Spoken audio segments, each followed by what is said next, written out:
Mesdames, Messieurs, bonjour et bienvenue sur cette nouvelle vidéo. Merci d'avoir cliqué, vous êtes bien sur la chaîne de Newsboyard. Avant de commencer, n'hésitez pas à vous abonner, liker, commenter, partager cette vidéo si elle vous plaît. On commence tout de suite. Aujourd'hui, j'ai décidé de vous présenter un deuxième dossier, puisque suite à un problème technique, ce ne sera pas sur le monde de Blanche, mais sur l'évolution des tenues de 1990 à 2024. À la place du conseil, il y aura le chef Willy Rovelli de 2013 à 2024. On commence tout de suite. On commence avec 1990. Alors, pour 1990, on peut comprendre que c'est les débuts, c'est pour cela que les tenues sont aussi aléatoires. Donc j'ai essayé à chaque fois de vous montrer le plus de tenues possible à partir des années 2000, puisqu'il faut savoir que chaque équipe changeait de tenue jusqu'à environ 2010. Et du coup, c'était très compliqué pour vous mettre toutes les tenues, mais comme ça vous donne un aperçu de base. Et pour 1990, je n'ai pu vous mettre qu'une seule photo, puisque si jamais je vous en mettais une deuxième, ça n'avait aucun sens. Autant vous montrer les 10 à ce moment-là, puisque y a vraiment des tenues très aléatoires. Donc on va se concentrer un petit peu sur ce qui reste pareil tout le long de la saison. Donc pour commencer, on a du côté des femmes soit une combinaison comme la dame à gauche, soit une combinaison noire avec un t-shirt par-dessus, sans le logo de Fort Boyard pour cette première année. Les hommes portent tous un jogging noir qu'on reverra un petit peu plus tard dans les saisons à venir. Ils portent aussi des tenues colorées, notamment leurs t-shirts. Si on regarde bien au niveau des hommes, on a du orange, du bleu, du rayé, du gris, du vert, on a vraiment plein de couleurs. Place à 1991. En 1991, on a déjà quelque chose d'un petit peu plus structuré. Les hommes portent une combinaison qui est attachée à leurs épaules et les femmes portent une combinaison un peu plus basique, on va dire, et ils ont tous des chaussures blanches. Donc ça, on retrouvera cet uniforme tout au long de la saison avec des couleurs différentes parfois, mais au moins on a un début de structure qui commence à se mettre en place, c'est-à-dire que tout le monde ne vient pas habillé pareil. En 1992, donc on voit toujours ces tenues plus aléatoires encore qu'en 1990. Alors, du côté des garçons, on a toujours pour le monsieur tout à droite la combinaison de 1991. Sinon, pour les autres garçons, ce sont des combinaisons très très colorées. De toute façon, les années 90 c'était très coloré, mais enfin là, ça devait bien ressortir à l'écran. Ensuite, au niveau des femmes, on a des combinaisons vraiment magnifiques, je trouve, qui sont à paillettes ou en chrome, et ça les fait vraiment bien ressortir. D'ailleurs, en parlant des couleurs, il faut savoir qu'ils ne mettaient pas des couleurs pour dire de mettre des couleurs, mais parce qu'avec la qualité d'image de l'époque, il fallait bien qu'on puisse différencier les candidats. Et c'est pour cela que tous les candidats n'avaient pas la même tenue, puisque le HD n'existait pas encore, même la SD, c'était vraiment compliqué. Et donc ça, c'est une petite anecdote, c'est pour cela que tous les candidats ne portent pas la même tenue et que les tenues sont bien différenciables. En 1993, c'est l'apparition du logo Fort Boyard sur les t-shirts. Alors là, tous les gens portent un short noir. Donc là, je ne pourrais pas vous dire les femmes vu qu'il n'y en a pas, mais tous les hommes portent un short noir, ainsi qu'un t-shirt, chacun d'une couleur différente, toujours pour une raison de caméra et de qualité tout simplement pour qu'on puisse les différencier. Là au moins on peut bien les différencier. Donc on a du bleu, du jaune, du mauve, du vert, du rose avec le logo Fort Boyard typique de 1993 sur leur torse. En 1994, la qualité est encore plus piteuse qu'en 1993 d'ailleurs. Donc on a toujours cette idée de faire un t-shirt coloré de chaque couleur pour chaque personne. Donc les garçons portent un short, les filles portent un legging, ils ont tous les mêmes chaussures. Au niveau des couleurs, on retrouve du noir, du mauve, du jaune, du vert foncé, du orange et du vert clair. Toujours avec le logo Fort Boyard. En 1995, c'est la disparition des couleurs puisque la qualité s'améliore. En effet, c'est les tout premiers essais au niveau de la SD, même si ça reste très très très restreint. Donc on a quelque chose qui sort complètement des années précédentes. Donc tous les hommes ont un short et un t-shirt gris avec pour les hommes sur la droite une petite bande jaune et une petite bande noire sur le col et les manches. Et pour la personne au milieu, probablement peut-être le capitaine, un Marcel avec la bande jaune et noire au milieu. En 1996, on passe sur quelque chose d'un petit peu plus sobre. Ce sera tout simplement un short et un t-shirt noir avec des rayures blanches. Tout le monde a encore une fois les mêmes chaussures. Il faut savoir que pour les femmes, c'est toujours un legging. Et si elles le souhaitent, ils ont un Marcel à la place du t-shirt. Pour les garçons aussi. En 1997, on va pas voir une très claire évolution, si ce n'est que le logo passe jaune, donc pour faire penser au doré. Et donc là, on les voit avec un kawaii, donc c'est assez compliqué de voir la tenue. Donc ils portent un short un petit peu plus collé avec toujours leur t-shirt qui tire plus vers le bleu marine que vers le noir. Et les rayures sont moins présentes. En 1998, donc là je vous ai trouvé plusieurs photos puisque chaque équipe avait sa couleur. On passe vraiment dans une qualité beaucoup plus belle tout simplement. Donc on a une équipe jaune, une équipe bleue, une équipe rouge et comme ça on peut vraiment commencer à différencier les personnages, d'où la différence de qualité. Donc pour l'équipe en jaune, ils avaient chacun un polo jaune avec un short noir. Et le logo de Fort Boyard était entouré en noir étant donné que le logo était jaune. Mais jaune sur jaune, ça n'allait pas se voir. Pour l'équipe bleue, on retrouve les lignes sur le côté. Ils ont le logo en blanc. Et pour l'équipe rouge, le logo n'est pas du tout présent. Et ils ont quelque chose qui se rapproche plus de l'ordinaire que des costumes de Fort Boyard. Ils ont un short blanc ainsi qu'un maillot rouge avec une grosse bande grise sur laquelle il y a des bandes blanches. Et pour les femmes, c'est une combinaison bleue à manches courtes.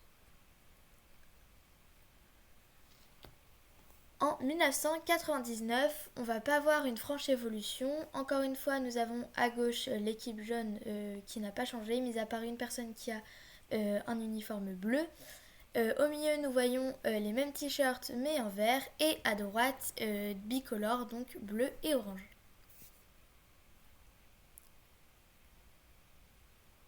En 2000, on va retrouver un petit peu l'esprit de l'équipe de droite en 1998, c'est-à-dire les lignes blanches en travers du t-shirt. Donc pareil, on avait plusieurs couleurs, l'équipe bleue, l'équipe rouge, l'équipe grise, et ils avaient tous un polo et un short noir.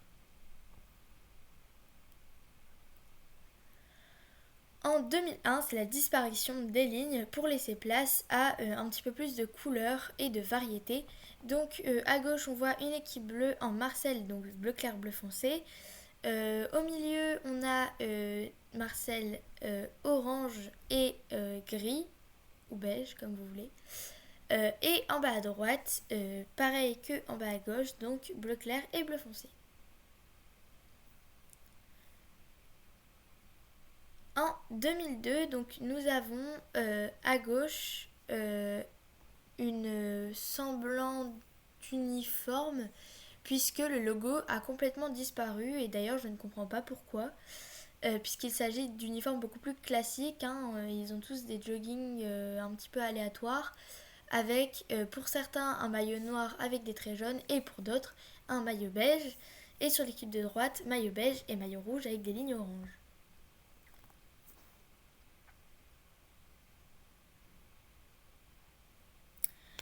En 2003, c'est le retour des logos et notamment sur la photo de droite, une nette amélioration au niveau de la qualité d'image.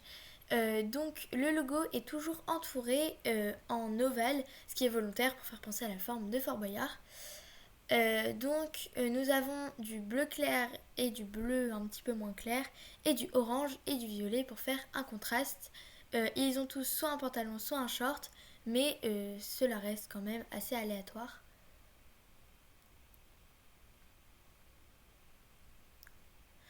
En 2004, nous avons pu constater plusieurs styles de costumes, enfin d'uniformes plutôt. À gauche, il n'y a pas le logo Fort Boyard. Ils sont habillés en rouge et en vert et ils ont des pantalons pratiquement tous différents mais de la même couleur. Au milieu, on a un gros logo Fort Boyard, donc ça je trouve ça vraiment pas mal, avec des t-shirts violets et bleus puisque la personne verte c'est Sarah Lelouch, donc celle qui présente l'émission. Et en bas à droite, nous avons l'équipe de Jamie Gourmaud et Fred, donc les présentateurs de C'est pas sorcier si vous connaissez. Ça n'a pas trop de rapport d'ailleurs, avec des t-shirts orange qui eux n'ont pas de logo Fort Boyard et des t-shirts verts qui ont des logos.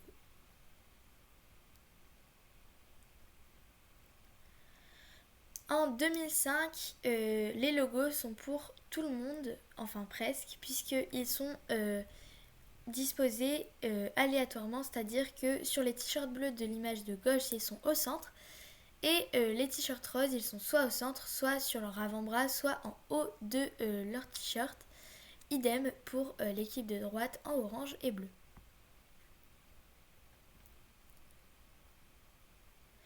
En 2006, à gauche, nous voyons une équipe jaune et rouge avec le logo Fort Boyard au centre. Et à droite, une équipe rouge un petit peu plus foncé et orange un petit peu plus foncé aussi, avec le logo Fort Boyard qui n'est pas disposé de la même manière.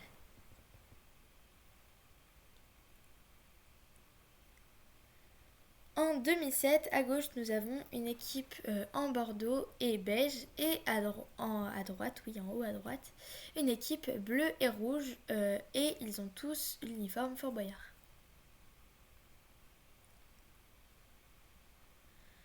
En 2008, nous avons à gauche une équipe jaune et rouge et à droite une équipe rouge et bleue, toujours avec le logo Fort Boyard. Il n'y aura pas donc eu de modification importante. Mais vous allez voir, ça arrive. En 2009, on a des uniformes un petit peu plus colorés avec du bleu clair et du bleu un petit peu moins clair, ainsi que du rouge et du rose, toujours avec le logo.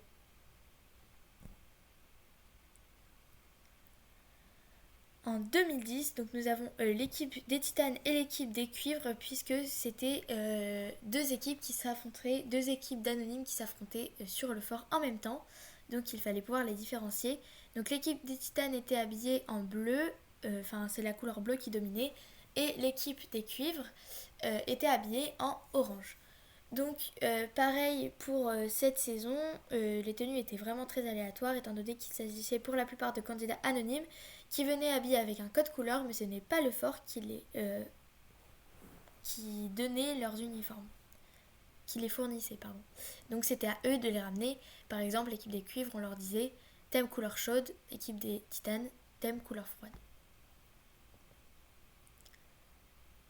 En 2011, ce fut une véritable révolution. Le producteur artistique Guillaume Ramin fait son arrivée sur le fort.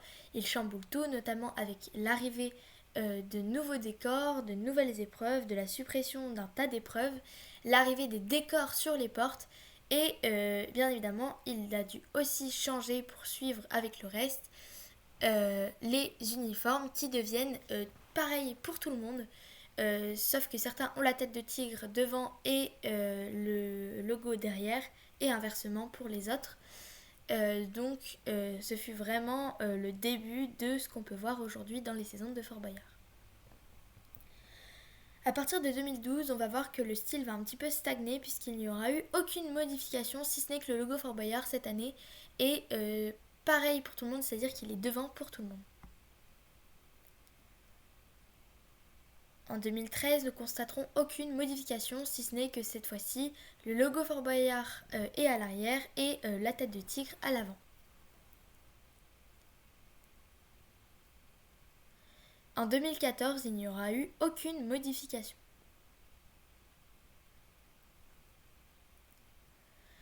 En 2015, on change enfin de couleur pour venir sur un violet qui est vraiment magnifique. Et ils ont tous le même uniforme et c'est le début vraiment pour celle qui prépare les costumes. C'est le début de son amusement puisque chaque année elle doit renouveler sans cesse et vous allez voir que plus jamais les costumes vont rester pareils. J'appelle ça des costumes puisque je sais pas trop ça comment appeler ça. Des uniformes, des costumes, des habits tout simplement. Appelez ça comme vous voulez. En 2016, on a cette fois-ci laissé le violet pour du bleu. Pareil, couleur qui est fabuleuse puisque bien évidemment ils ne vont pas aller mettre du gris ou du noir si on veut les voir. C'est notamment le passage en HD en 2013, donc ils peuvent se permettre de mettre tous les costumes pareils.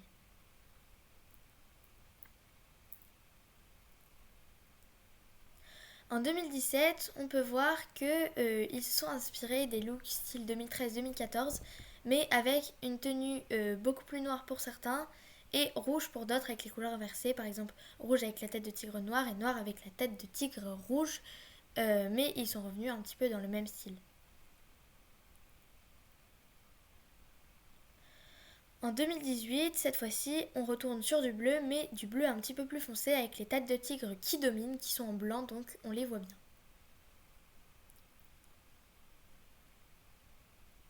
En 2019, c'est les 30 ans de Fort Boyard. Pour célébrer ces 30 ans, quoi de mieux qu'un nouvel uniforme qui sort complètement de l'ordinaire, avec une tenue blanche avec les manches rouges et le col rouge, ainsi qu'un logo 30 et une tête de tigre et le logo Fort Boyard à l'arrière. En 2020, ce fut l'année du Covid, voilà pourquoi ils sont aussi espacés sur la photo. Donc ils ont une tenue bleue avec un dessin de poche avec des rayures sur la gauche et sur la droite une tête de tigre et ils ont tous un short, des genouillères, des chaussettes montantes hautes blanches avec des rayures bleues et ils ont tous les mêmes chaussures.